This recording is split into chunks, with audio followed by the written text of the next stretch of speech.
लहान मुलं उत्सुकतेपोटी नवनवीन गोष्टी बनवण्याचा प्रयत्न करत असतात। अशाच पद्धतीनं कोल्हापूरच्या केरली गावातील इयत्ता 8वीत शिकणारा समर्थ पाटीलनं घरात आणि भंगारातून साहित्य गोळा करून 2 जुनी सायकल आणि बाईक इंजिन वापरून स्वतःची एक जुगाडू दुचाकी तयार केली।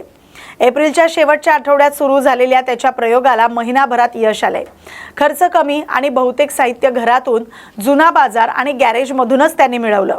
समर्थनं YouTube ट्युटोरियल्स आणि AIचा वापर करून डिझाईन आणि तांत्रिक अडचणी सोडवल्या। त्यातूनच यशस्वी होत त्यानं आता चालती फिरती दुचाकी बनवली। त्यामुळे मित्रपरिवारासह आणि सोशल मीडियावर त्याचं कौतुक होते। प्रस्तावित शक्तीपीठ महामार्गाविरोधातील आंदोलनाला आता ज्येष्ठ नागरिकांचाही पाठिंबा मिळू लागलाय। कामेरी येथील 85 वर्षीय आजींनी शेतकऱ्यांच्या जमिनी वाचवण्याची भावनिक मागणी करत सरकारला साकडं घातलंय। शेतकऱ्यांची जमीन गेली तर आम्ही खायचं काय? शेतकऱ्यांच्या कष्टावरच आमचं पोट भरतंय असं त्या म्हणाल्यात। आंदोलनात सहभागी होण्याची तयारी दर्शवत गरज पडली तर मला गाडीवरून आंदोलनस्थळी घेऊन या, पण शेतकऱ्यांच्या जमिनींसाठी मी शेवटपर्यंत उभी राहीन अशी ठाम भूमिका त्यांनी मांडली। महामार्गामुळे शेती आणि ग्रामीण जीवनावर परिणाम होईल अशी भीतीही त्यांनी व्यक्त केली।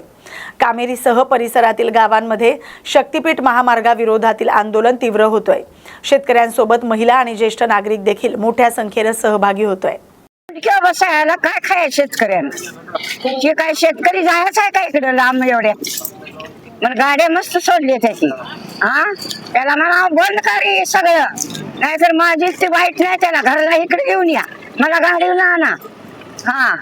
त्याला सगळा करतो कसा राहणं, माझी अजिबात शेतकऱ्याची जाऊन देणार नाही।